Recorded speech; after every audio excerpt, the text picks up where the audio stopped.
Everyone, we're now live. You may proceed.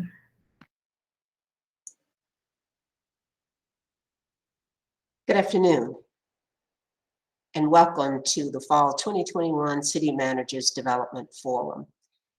I am Deborah Campbell, and I serve in the role as the City Manager of the City of Asheville. This is the first forum since fall 2019, the beginning of the pandemic. We are delivering this forum in a shortened form virtually, but hope to be back in person next May. There have been many challenges during the pandemic. Both residents and businesses have been impacted in many ways, including the shutdown of businesses, labor and lumber shortages, supply chain issues, and many others.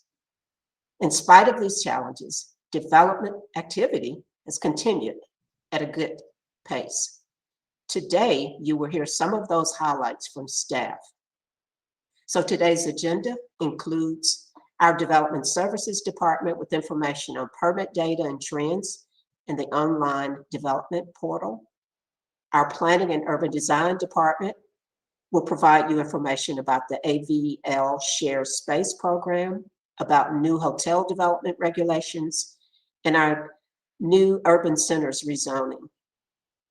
Our Community Development Division will provide information on affordable housing, its challenges, solutions, developer tools, and upcoming projects.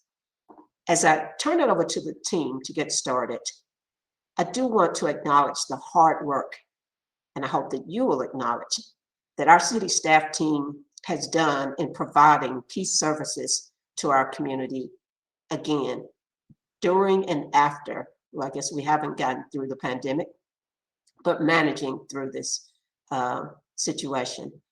I'm proud that throughout the pandemic, we maintained service delivery remotely and improved processes for our customers. With that, we do have some new faces to our team. So now I'll be turning it over to our Public Works Director, Greg Schuler, to introduce some new staff in Public Works, and then we'll get started. Greg?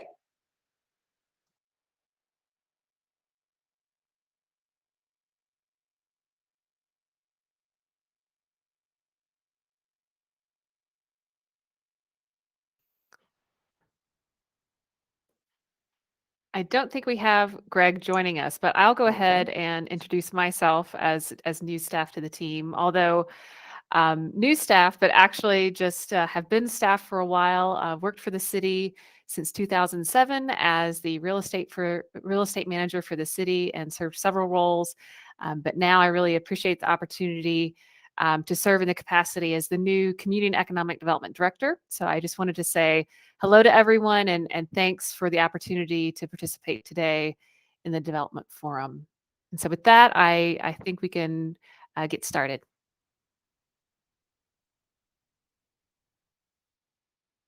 Yes, and thank you. We'll hear first from Ben Woody, our Development Services Department Director.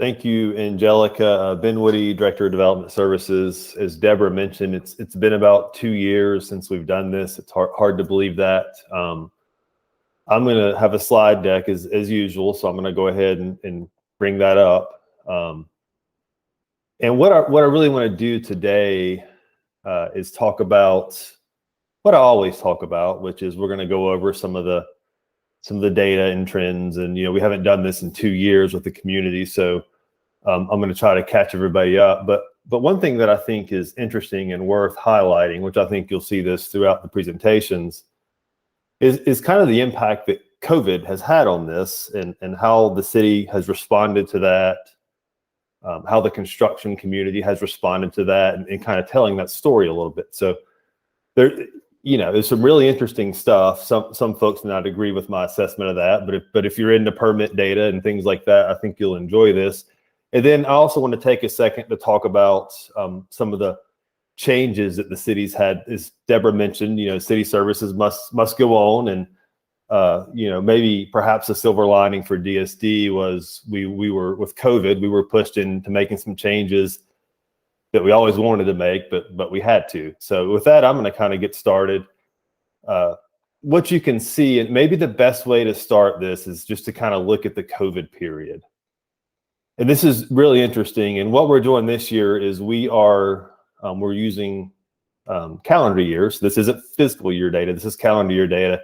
And we're using permit application data. So that's just, we decided to use the time of application to better reflect kind of the moment of what was happening during COVID. So again, just so everybody's clear, calendar year data, permit application data. So if you can look at this bar chart here, you can see this starts at the first quarter of 2019 and goes through the current quarter we're in, quarter 3 of 2021. And what you see is in the second quarter of 2020, you can see the immediate impact of COVID on construction permitting. It's real interesting because if I were to show you a monthly bar chart, you would see in that kind of that month period right around COVID. So really late March, early April, we actually had a 40% decline in permit activity, 45 almost. So in the immediate short term of COVID, we had a really strong dip and a lot of uncertainty. A lot of people listening, you were all part of that. But what's really remarkable is how quickly we actually construction turned that around. So overall, is looking at this from a quarter perspective, the COVID drop was about 25%, but everything has really recovered quickly and really well. So very resilient. And then what we'll look at is what's interesting is this is the value of residential new construction. So these are new houses, new starts.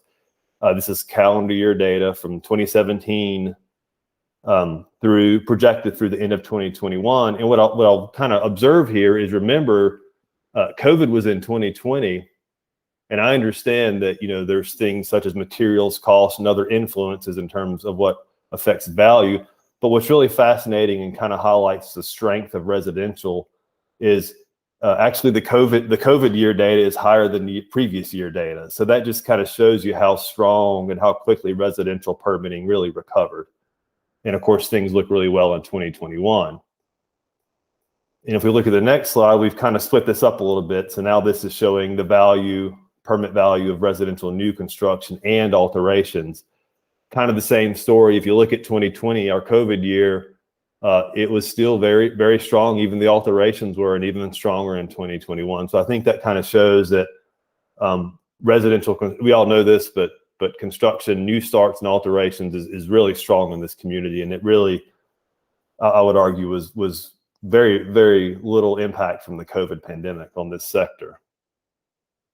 If we pivot towards commercial, it's a little bit of a different story. So if you look at the value of commercial new construction applications, again, calendar years 2017 through 2021, I think in here on 2020, you can see kind of the impact and the influence. There's certainly COVID has an impact on that, without a doubt. There are other things I think that influence commercial dropping. I think it's not just COVID.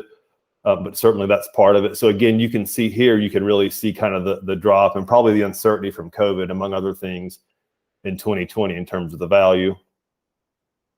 We'll go to the next slide and we'll bring in the alterations. A little more interesting, you can see actually in 2020, the alterations activity in commercial was actually fairly strong. It wasn't really as significant of a drop, if a drop at all. So, but you can see the new construction definitely was impacted in 2020, but again, on 2021 projected, things look pretty good in terms of a recovery. And so I'm gonna kind of stop with the data there. I'm gonna pivot towards the last part of my presentation, and this is an interesting story about the impact of kind of COVID on how we operate as a department and how you as a community interact with us. So in 2017, about 30% of our applications were digital. That was almost or substantially represented by online trade permits. So that's folks that are doing an HVAC change out that just pull, kind of an over-the-counter permit online. So that was about 30%. The other 70% of you came and sat in our lobby and waited in a long line. You all remember that well, I'm sure. Probably don't miss that. In 2018 and 19, we began to move a lot of our site development permits online. So that's TRC applications. So we've always been moving more of our access to an online format, kind of creating what I would call a digital counter. We'll always have an in-person counter because not everybody wants to do things digitally, but we've always made that a goal of ours, is to have better access digitally. So then in March, I got an email from Deborah that said we were going to close the building in a day or two. So, that kind of put us in the position of having to figure the online world out literally in 48 hours. And so the staff, a huge credit to my staff, they actually did that.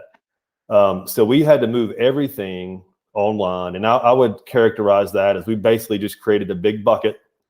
We said, give us your stuff digitally and we'll just figure it out. And we've kind of operated that way for some time now. And I want to talk about some improvements we're making in that area. But it's real interesting. We opened the buildings back up again in August, and you're not coming back. Like, our customers are still using the big bucket to submit everything online. So right now, about 93% of our permit applications are coming through what I would call our digital counter. There's still a few folks that trickle in the office, but it looks nothing like it used to. Not that I'm encouraging you to come back to the office, because I hope you'll use our online services, but it's been a transformative change for my department, for you, and for my staff. And so what we have is we have this thing called the development portal. Most of you probably are familiar with that. You use it all the time. Right now, it's got a whole bunch of links on it. Again, we just had to kind of put that thing together and just create some basic buckets for permit applications to come in through. But if you go to the development portal, and I hope you've already done this, there's a link, and I've got it highlighted here in a red circle. There's a link that says try the new beta site. That's the future. That's kind of where we're headed, and that's really what I want to share on the last part of my presentation. I use the beta site. It's really good and really super user-friendly. I would encourage you, if you're not already, go ahead and start using that beta site. Try the new development portal and see what you think. So that's kind of today's maybe the unofficial, informal launch of this site if you're not using it already. So the biggest thing you'll notice, the biggest difference our users will notice is the new beta site is not full of links. It's a little more categorized and kind of organized. And so what we're doing with this new development portal is we take new applications. So if you want to build a house or a commercial building, whatever it is, you certainly can. You'll hit the button to apply for submit a new application. It'll kind of move you towards residential or commercial, and we've been able to create questions and forms that are specific to your application. So rather than just being so open-ended, it's a little more user-specific. It'll help you give us the right materials. It'll help us get it out the door faster. But some of the other things that are new that I think are worth covering is, and this is where we've created some distinctions. So you submit your new application, that's great. If you have an existing application, so if you're doing a resubmittal or you're trying to pick up a permit, we now have a portal, like a section that is dedicated to existing applications. So once you're in the queue and you want to check a status or see different things about what you're working on, you can do that. You can get to that. The other thing we have is we have the ability for you to schedule meetings with us. You used to come in the lobby and wait for somebody to come out. Well, now you can do that. We can accommodate that online. So we have a great way for you to have access to staff. And then for the residents and everybody else, and even the contractors that are listening today, we have a Learn button. If you click the Learn button on the development portal, you can learn lots of things about our processes and what we do. But more importantly, there's a search function now that if you know a permit number, and I'm going to show you this in a second, a permit number or an address, you can actually find out about what's happening. You can get access to all the materials that are associated with that permit. So what we've done is create a way to give easy access to information, which is always important to us. And the last thing is when you get your permits and everything's in hand and you start building, you can also schedule your inspections through this page. And the cool thing that we're doing now that a lot of folks haven't taken advantage of, we're even offering remote inspections for certain types of inspections. So you can literally even set up a remote inspection for some things.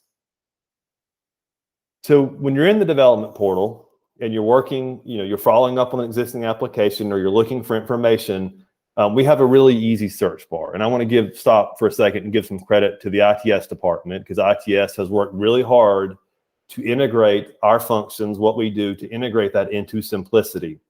If you use Simplicity as a resident, that's a super easy way to navigate and get access to information. So we've integrated a lot of our permit processes through Simplicity because we like the interface it creates. So if you know the address, if you know the permit number, you can search it. And what it does is it brings up a page like this in simplicity. And this page is a page that contractors can use, that design professionals can use, that residents can use. It's for everybody. And what this project-specific page does, it gives you the ability to check the status of a permit, to pay fees for a permit, to pick up comments, or even better yet, to pick up your approved permit, to schedule inspections, to submit new documents. So basically, through this page, you're able to access all the information about the permit, as well as work with the application or conduct business that you need to do for the application. So again, really excited about this functionality. Really want to give credit to the ITS department and my staff for working on this to get this ready. And I really pushed them to have it ready for today, and they were able to get that done. So, and this is my last slide, and the last thing I'll say is, in the development, the development portal really exists for our customers in DSD to effectively and efficiently do business, and we're excited to provide this service for our customers. But it has other functionality too. It's a great way, to search and look at permit activity. You can access every single permit, all 10,000 permits that come through this office annually. You can see those through the development portal. You can learn about projects. You can learn about the process we use for different types of project. You can sign up for emails. We've got a notification tool. I think we've got almost 500 people registered. I can't believe there's not more, but you can sign up and you'll get an email in your inbox when there's a major development application in some proximity to your property. So it's a great way to stay informed. And my last comment is I just want to take a second to thank my staff. There's way too many to name, but my staff has worked so hard to make this available, to pivot.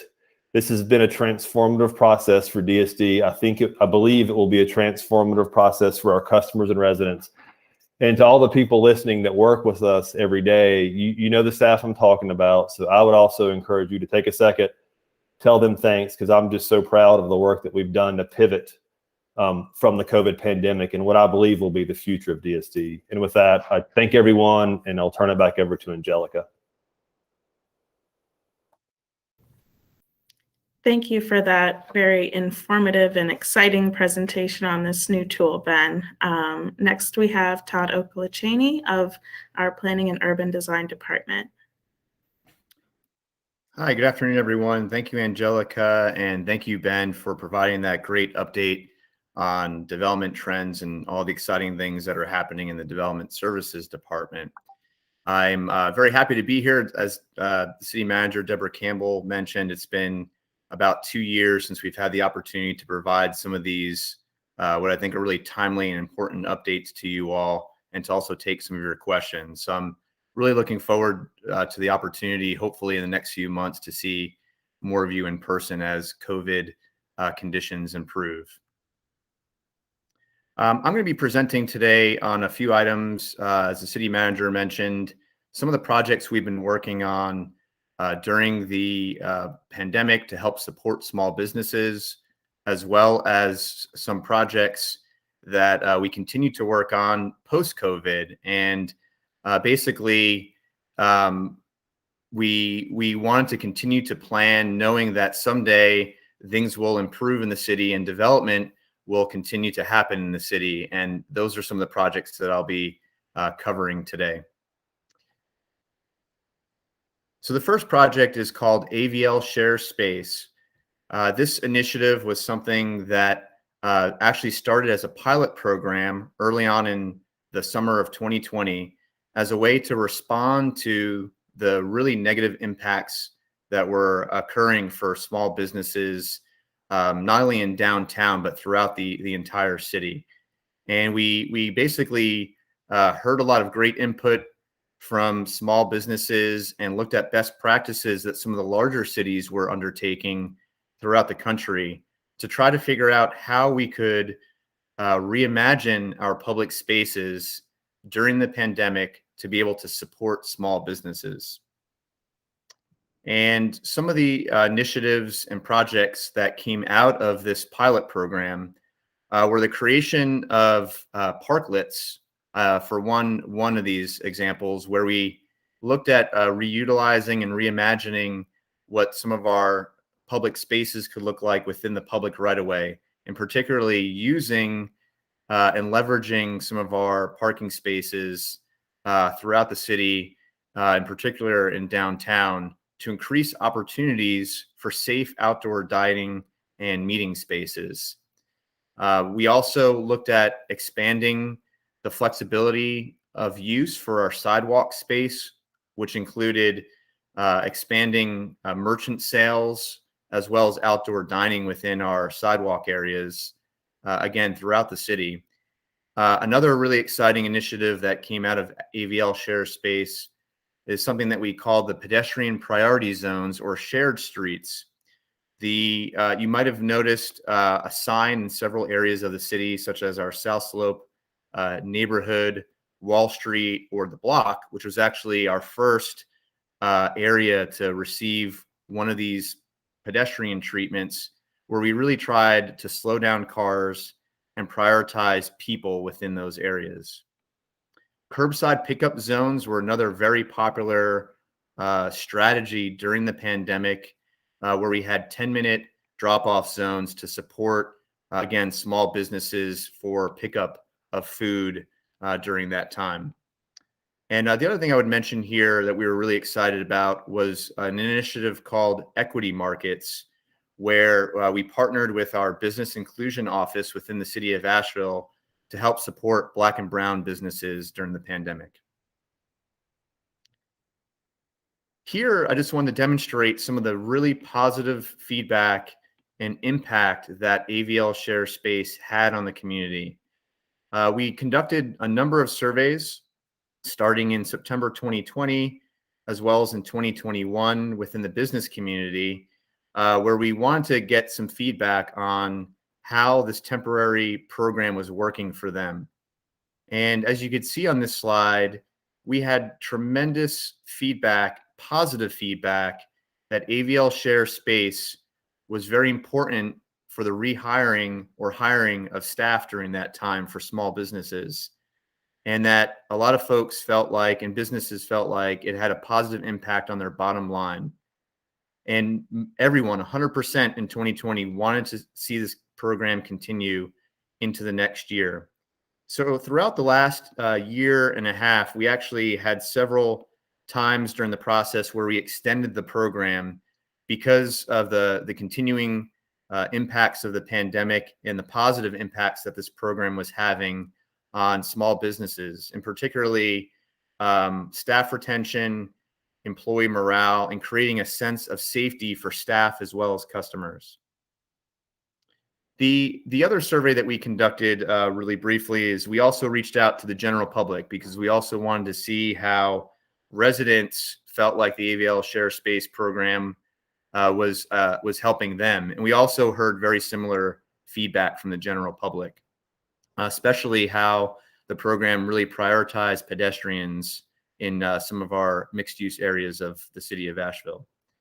Some of the next steps that we're looking at now is actually expanding this temporary program into next year, with the primary focus of staff trying to work on solutions to try to make some of these initiatives more permanent in the long run. I definitely want to give a shout out to folks such as Dana Frankel, Steph Monson-Dahl, Jessica Morris in our transportation department, and many other people in the city of Asheville that worked on this program. And what we found is it is a really resource intensive initiative to coordinate with businesses about parklets and use of public space. And we'd like to try to find additional resources to try to make some of these initiatives more permanent in the future. So for the first one, expansion of private property, we are looking at extending it into next year to allow time for transition to a more permanent solution of how we utilize our sidewalks. We're working one-on-one with business owners and tenants for a path toward permanency for that initiative. For the expansion of public sidewalks, we would like to begin permitting that for 2022. And that includes looking at revising our fees and potential adjustments for that permit encroachment standards. For parklets and use of our public on-street parking spaces, we are looking at allowing this limited program to continue through July 1 of next year. We are not accepting any new applications at this time. We're also looking at, again, developing a long-term solution for parklets to try to understand how we can balance all the competing use of public space within areas, particularly in our downtown area. And then finally, that shared streets or pedestrian priority zone, we are looking at a long-term implementation of that shared streets PED priority zone for Wall Street in downtown Asheville. As I mentioned, some of the resources that staff is seeking, we are looking at exploring several funding options to support a reasonable work plan for transitioning elements of the pilot program into more permanent services. We're also communicating one-on-one with many businesses that are participating in AVL Shares Space. And I would just close with saying that we had almost 100 businesses that participated in at least one of those elements that I covered earlier. The next initiative that I wanted to cover was something related to hotel development in the city of Asheville. And as I mentioned, during the pandemic was actually a great time for us as tourism slowed down to take a step back and try to determine and find some reasonable solutions for how we can better manage hotel development uses throughout the city. And we now know that tourism has come back full force within the last couple of months, and there are no signs of that market demand slowing down within the city. So the City Council adopted new hotel development regulations in the beginning of 2021 in February, after an 18-month-long development moratorium on hotels in the city. And the reason we took a step back is we wanted to have a better understanding of the impacts of hotel development in the city. And particularly over the last 10 years, we experienced a very high demand for new hotel development throughout the city. And we wanted to get a better sense of how we can better assess the impacts of that development on our infrastructure throughout the city, try to establish where hotels might be more appropriate in certain districts within the city, and to also see how we could improve the design of hotels and to leverage hotel development to achieve certain community needs and benefits. So we looked at 3 key elements as part of our new hotel development regulations, including looking at a new hotel overlay district, which kind of determines where hotels may or may not be permitted throughout the city, including new hotel development standards that looks at the kind of the design of hotels and the operations involving hotel development. We also created a new public benefits table with the intention of mitigating development impacts of hotels while achieving certain council and community goals. And finally, the last key element of the hotel development standards is that we revised our design review process. And in combination, if a hotel is able to meet these 3 key elements, a hotel up to 115 rooms, there's an opportunity for that hotel to be approved at a city staff level rather than going through a longer development review process that ends at our city council. So the first key element, briefly, is our hotel overlay district. We use several criteria, again, in determining where large hotels might be appropriate within the city boundaries. And we created 2 districts. The first district, shown in blue, allows all hotels up to 115 rooms. The second district, shown in orange on this map, would allow smaller hotels between 7 and 35 guest rooms. We also created this public benefits table that I mentioned a little earlier. This is one of the central highlights of the new hotel development standards. And what we're saying is, again, if a hotel of a certain size, up to 115 rooms, wishes to be approved at a city staff level, we're trying to standardize some of the requirements for that hotel early on in the process to make a more fair and predictable process for hotel development within the city. So we created this public benefits system that's an incentivized based system. And basically, there are a certain number of points that are required depending upon the size of the hotel and its location in the city. And just to give you an example of some of the public benefit options that may be chosen, a developer of a hotel could choose to provide affordable housing or contribute money to the city's housing trust fund. We also created a new reparations fund to support Black community members, and it's one of the first types of funds in the country. We also created options for providing living wages to employees, providing public art, and a number of other public benefits. Lastly, we also created a new design review process for hotels and other types of development within the city. And what we tried to do here is we tried to look at our existing systems for design review and try to simplify it. So we took two existing design review committees. There were actually subcommittees of the Riverfront Redevelopment Commission and a subcommittee of the Downtown Commission that looked at design review, and we combined it into one new joint design review committee. And the rationale for this was, again, to try to simplify our design review process into having just one committee that could look at not only hotels, but also assess the design of other types of land uses within the downtown and riverfront areas of the city.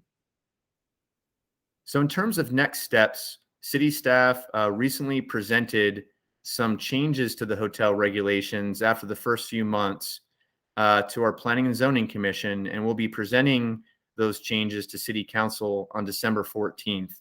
And the main element that we're looking at changing for the hotel regulations is to try to address a newer type of land use in hotel that we're seeing called a condo-tel, and to also address some other minor changes in the hotel development regulations. The final project that we recently approved in the city was a rezoning effort called Urban Centers. And Urban Centers was a recommendation that came out of our Living Asheville Comprehensive Plan that was adopted in 2018, where we wanted to look more holistically at some of our commercial corridors in the city where we are experiencing a lot of suburban sprawl, and to try to direct growth and development into what we would call a node along that corridor. So we looked at our high frequency transit routes that are in proximity to our central business district and tried to find ways that we could change our zoning to encourage more housing, in particular affordable housing, in several areas on these commercial nodes. And we also wanted to try to improve connectivity and walkability in these areas. So what does an urban center look like? We looked at some areas in the city that we felt had a very high redevelopment potential, such as a big box store surrounded by a lot of surface parking. And we wanted to see how we could change that development pattern through zoning standards to try to make it more walkable and dense, and to try to encourage mixed use in those areas over time. So where are the city's urban centers? This map is called a preferred growth scenario map, is a map that we prepared as part of the Living Asheville Comprehensive Plan, where we tried to identify some of these urban center locations throughout the city. And they're shown on this map with the gold or yellow star. But we started off looking at only a few areas in the city to start with. As part of the first phase, which City Council recently adopted, we looked at some nodes along Merriman Avenue, including around the Steinmart and Ingalls area. We also rezoned the Innsbrook Mall area on Tunnel Road, the former Sears site on South Tunnel Road, and the Walmart property on Bleachery Boulevard. So those properties were already rezoned recently by City Council as part of this Urban Centers rezoning initiative. And as part of the second phase, city staff will be presenting some additional areas surrounding the Asheville Mall on South Tunnel Road. So with that, appreciate your time and look forward to some of the questions at the end of our presentations. Thank you. Thank you, Todd. Certainly a lot of interesting and dynamic developments with planning and urban design. Now we are going to hear from our Community Development Program Director, Paul D'Angelo, on affordable housing. Thanks so much, Angelica. Paul D'Angelo here with Community Development. And tip of the hat to my colleagues, Todd and Ben, for getting us started off here. And of course, to Nikki Reed, who's going to run this slide deck for me. So Nikki, next slide. Appreciate this. And appreciate everyone being here. So in the work sessions we've done at the City of Asheville, we've definitely tried to recognize our role at the city in affordable housing, and have really looked at that as 4 things: funding, to be able to fund projects. What can we do with city-owned land that the city has for affordable housing? Regulatory issues with zoning and ordinances, as well as a convener collaborator so that we can bring partners and groups together for more affordable housing. Next slide. So we have a challenge of affordable housing. This has remained consistent in the City of Asheville each year as we're working through these work sessions, that most wages, salaries, and incomes we produce in our area don't support the average housing costs in Asheville, both home ownership and rental. A healthy, affordable, mixed income community needs a variety of housing types at a variety of price points, both home ownership and rental, for the variety of incomes and wages we produce in Asheville. Next slide. And we realize, working with developers, Developer Forum today, that this is a numbers game for you. How can you make this work for your company, for your bank, and expenses, everything, with some cash flow to make the property work? It's a numbers game for you, which we completely recognize. Next slide.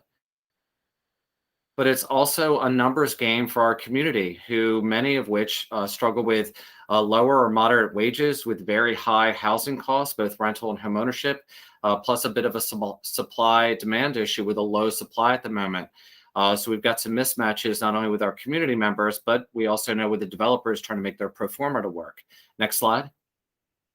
So part of our role as well, as we recognize our role in affordable housing, is to recognize our challenges that we have in Asheville. Most of these come from the Urban Land Institute, those top 9 challenges that we have. One that we certainly see more of here in Asheville is that last one, land prices and the availability. And additional challenges kind of unique to Asheville is topography challenges. Again, we've got market challenges with a supply and demand issue, an amazing quality of life that's driving a lot of folks here, and lower to moderate income wages for a service and tourist economy. Next slide. And then we also need to recognize the subsidy that's needed to be able to get an affordable unit on the ground for the different areas of area median income that we're trying to target. So whether it's 30%, 60%, 80% AMI, you're looking at an average of $100,000 per unit in subsidy. That's what it's going to take to make sure that that unit is affordable for 20 years. And really important to recognize that that amount is needed to have an affordable unit last for 20 years. Next slide. And then also recognizing our role as well in that subsidy, that investment dollar, so we can either invest upfront on the build, so we can incentivize the developer, or we can invest on the back end and subsidize the renter or homeowner. And this, of course, takes partners. And again, thank you all for being here today for our development partners. Next slide. So for our development partners, we've come up with our toolbox and our policies of what we call 20-80-20 that mostly goes towards our rental products.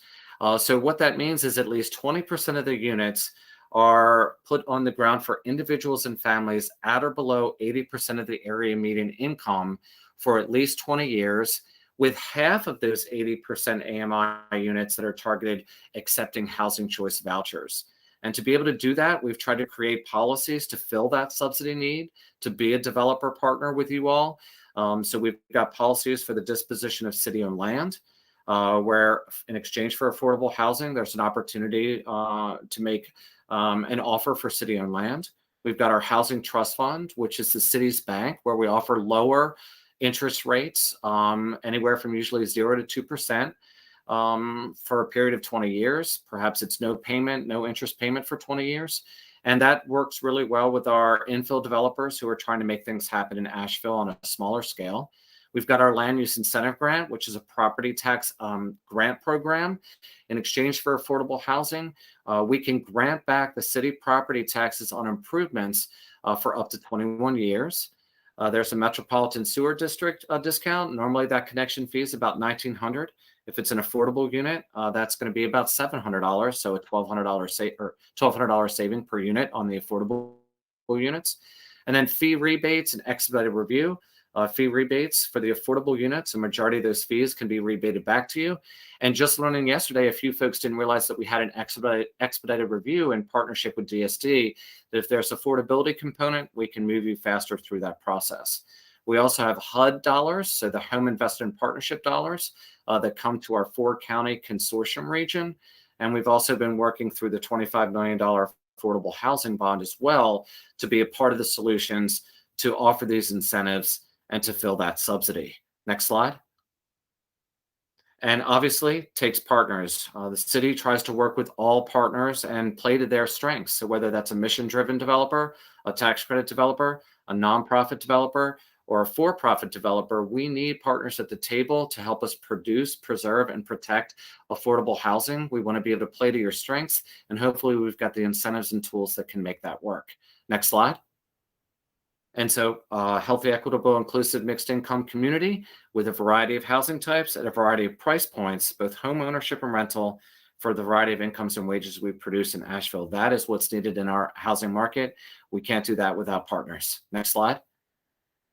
So hopefully some of y'all have seen our work over the last year and a half or so with several projects that are listed there on the left. We've got about 373 units of affordable housing. We're targeting all sorts of different AMIs, which was our goal, about a $13 million city investment overall that's leveraged alongside nonprofit and private investment. And we're averaging about $35,000 per unit of subsidy. So if that gap is 80,000, we're coming in at 35. We're coming in about half to fill up that gap in partnership with development partners. Lee Walker Heights, the grand opening was just 2 days ago. 360 Hilliard and Amaranth are both have affordability components to them. Amaranth is all affordable. Those are about to go live. Ironwood Apartments is in construction, and Habitat for Humanity, a little bit of home ownership there. About 6 of those 8 homes are ready to go. Next slide. And looking at a brief pipeline down the road, we've got some things that we're trying to work on. 319 Biltmore, right next to Lee Walker Heights or the new Maple Crest. The Deaverview purpose-built communities, that's about 60 acres over in the Deaverview community, and looking at opportunities for affordable mixed income community there. Working with the Talbert lot downtown, the Haywood Street Development Company to see if we can work with them in a partnership to do some more lower AMI housing. Neighborhood lots for affordable housing to do 2 homeownership units. And then Homeward Bound's permanent supportive housing, 85 units there that hopefully will be live about in the next 9 months or so. Anywhere from a $2 to $4 million investment there, targeting our homeless individuals and families for permanent supportive housing. So hopefully overall, you'll see some 500 plus affordable units with $23 million of city investment. Again, that's leveraged alongside of our partners. Next slide. Quick brief view there of some of the things that we've got, summary of those 2 slides of what we've been working on and what's in the pipeline. City investment, affordable units, partners is the mix of what we need to get things done here at the City of Asheville. Next slide. And so we encourage very much in Community Development Division and Community and Economic Development to be a part of the solution.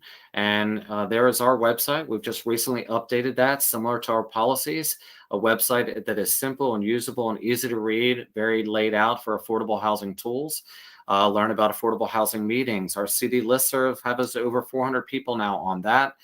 So we always encourage that activity to get people involved. And if you know anybody who's struggling with affordable housing, our partnership at 211. Next slide. And with that, we can, I'll open it up for questions and discussion. And Nikki, I think the next slide talks a little bit about how you can contact myself, Todd, or Ben through development services, planning and urban design, or community and economic development. Back to you, Angelica. Thanks. Thank you, Paul. Also many exciting developments there. And we have received a number of questions and many great questions, but unfortunately we just have time to address a couple. So I'm going to read out some questions and have our panelists respond. The first question is, senior housing is a major need in the community. What news, updates, or context can the city provide regarding housing for older adults? And this includes topics like accessibility, universal design, accessory dwelling units, also known as ADUs, etc. And I think this might be directed to myself, again, Paul D'Angelo with Community and Economic Development. When we partner on affordable housing, community development really focuses on income level. And so we really look at those incomes to assist individuals and families at or below 80% AMI. This includes a lot of our seniors that are on fixed income, a lot of our seniors that may have mobility challenges or disability activities that they need to be have a unit that works for them. We focus on those incomes, and a lot of our partnerships come with tax credit developers who specifically will build for seniors at or below 60% of the area median income. In addition, the city does have a representative at the HOAP meetings, which is a specific group that's in our community that focuses on working with senior affordable housing, universal design, and make sure that we're accessing those seniors in need to those valuable resources in our community. I think Todd or Ben might want to talk more about accessory dwelling units. Thanks, Paul. I could maybe just chime in briefly on universal design. And that was a very important strategy that was identified in our 2018 Living Asheville Comprehensive Plan. I know the city staff has had some very fruitful conversations with folks in Buncombe County, AARP, and other groups such as the Council on Aging on universal design in particular, and trying to find ways for people to age in place in their homes. That is something that we're very interested in looking at as we try to find gaps in our Unified Development Ordinance or our zoning regulations to try to see how we might be able to incentivize, in particular, universal design in the city of Asheville. And then I'll just add on at the end of those points is one thing that I think is a great option for senior housing is accessory dwelling units. And as most folks on this probably meeting realize, the city has done things in terms of trying to modify the zoning standards to make that type of unit more accessible and to see more of those in the city.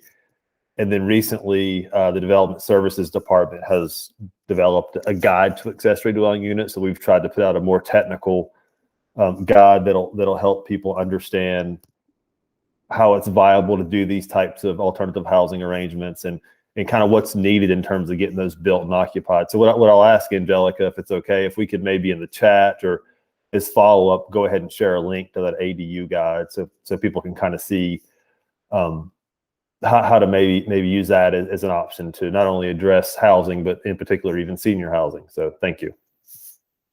And Angelica, if I can wrap up a quick point about to Todd about the incentives, the land use incentive grant policy does offer 10 points or 2 years of property tax grant back to a developer who offers 20% of the units at universal design.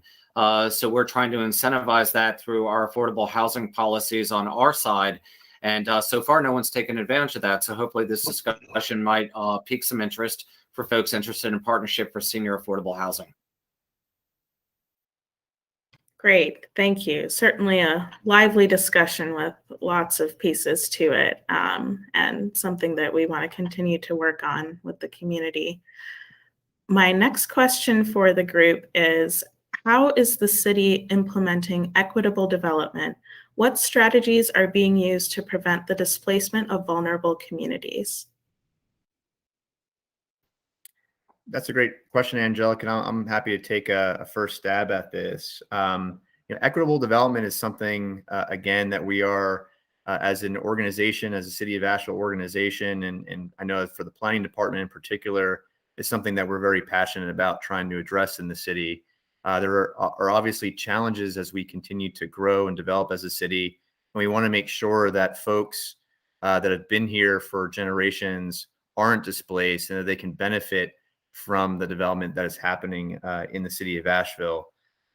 We've looked at displacement as part of some of our initiatives I covered earlier as part of the forum. For the hotel development regulations in our public benefits table, some of you may have seen on that slide that we have some points, actually negative points that we assess in that public benefits table if a new hotel development comes in and displaces either residential units or existing commercial tenants. So if a hotel development is constructed and wants to take advantage of the public benefits incentivized system where they would be approved by city staff, they would get assigned negative or assessed negative points for the displacement of residents or businesses. For the urban centers rezoning, we worked and co-designed and collaborated quite a bit with some of the surrounding neighborhoods that might be impacted by future redevelopment in those urban centers. In particular, we've been meeting a lot with the Emma neighborhood and Burton Street neighborhood, as well as the Legacy Neighborhoods Coalition around one of our early urban centers, which included at some point the former Kmart site on Patton Avenue. And through those discussions, we just realized that future redevelopment in that location at this time might cause harm on those adjacent neighborhoods. So we made the decision to remove that former Kmart property from urban centers at this time until we can continue to work with those neighborhoods as well as the Legacy Neighborhoods Coalition on developing what we're calling neighborhood stabilization or anti-displacement strategies. We've actually begun the work to do that. It's an effort that I think happened really organically as part of the Urban Centers initiative, and we're really excited to see where that might take us over the coming months. And we'll just give a shout out to some of my staff and the work on urban centers and hotel regulations, such as Stacy Merton and Vidila Satviga, as well as Sasha Vertunsky in her work on neighborhood stabilization strategies.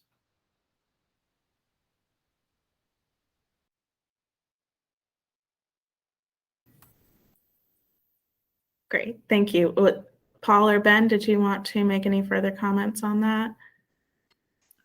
I'll quickly just add that I'm looking forward to the Community Development Division, Community Economic Development, looking at affordable housing policy, what we call beyond the subsidy. I think we have done a good job of understanding the mathematics of what it takes for affordable housing. We're looking forward to the next step to start addressing some of these issues about displacement, gentrification, energy efficiency, all the things that kind of can matter into an affordable housing build, whether it's just the unit itself or, to Todd's point, what is happening around that development. A meeting this morning with a family group that's taxes went up from $1,800 to $4,000. That's about $200 extra a month. How can we do a better job of preserving and protecting affordable housing and preserving and protecting members of our community that have been there a long time and how they're affected by certain developments? So it's a great topic, and the coordination effort, I think, will be really good to address these issues. And then lastly, Angelica, maybe a sneak preview for the May City Managers Development Forum. But one of the things in DSD that we're trying to get off the ground is the idea of a kind of a priority project review. So it's a way to identify an equitable development, like, minority-owned businesses that would fall into that, to identify development projects or applications that align with council's goals. And when that happens, finding a way to, number one, is help move that through our process, which isn't always easy, admittedly, but we try to make it easy. But try to help with that. But also, how can we provide resources and other other items or help that can help small businesses, minority-owned businesses, affordable housing, all the things that councils prioritize. What can we do to help move them through this process successfully and get open? So that's on our work plan. I don't quite have a whole lot more than that to share, but maybe that'll be a good topic for May. So thank you. Thank you. Appreciate hearing that. And I think we have time for one more briefly. Where can I find more information about affordable housing, homelessness, AVL Shares Space, and ADU permits? So to learn more about affordable housing, if you Google City of Asheville Community Development, it should take you to our homepage, and we have a drop-down menu on affordable housing that not only talks about the tools that we have for developers, but also resources available for our community, as well as to learn more about the work sessions and other presentations that we've done on this topic to help the community feel more engaged, to understand the direction we're taking on affordable housing, as well as ways to get involved and be a part of the solution. And I could speak to the AVL Share Space. Probably best, again, just as a Google search function would be to type in Google public and outdoor space usage during COVID. And if you type in Asheville, that project page should come up with more information on AVL Share Space. Yeah, we're really excited for folks to build ADUs. So just come to DSD's website and there's a residential tab, and we actually have under that tab an ADU page and basic information on the ADU page. We're about to add that guide that Mark Matheny and his team has created. So yeah, all you need to know about ADUs on DSD's website. And if you still have questions, you've got my email and phone number, other contact information. So just let us know. Yeah, we're excited to see folks build more ADUs. Great. Thank you so much for those responses, Paul, Ben, and Todd. And thank you to our community members for sending in those questions. Now I'd like to turn it over to Nikki Reed for our closing remarks. Great. Thanks all. So Nikki Reed here with the Community Economic Development Department. We just want to say thank you for joining us today. We deeply appreciate your interest and engagement. And truly, we hope that next spring, we'll be able to bring this development forum to you in person so that we can connect in person. And that will be tentative for May 2022. And we know this was somewhat of a shorter forum than what we're accustomed to. And so we'd like to emphasize really that we are public servants. We are here for you if you'd like to reach out to us with any additional questions. And we hope to be that resource for you here in our community. And so we hope that you'll take away from today's presentation that we are engaged. We're engaged in improving our processes to serve you. We're engaged in approving these policies from affordable housing to how we really shape and manage growth in our community, even among the challenging conditions of COVID-19. And so just again, we want to thank you for your engagement today, and feel free to reach out to any of us for any questions or concerns. And so with that, we will adjourn and hope that everyone has a great weekend. So thanks all. Thanks for being with us today.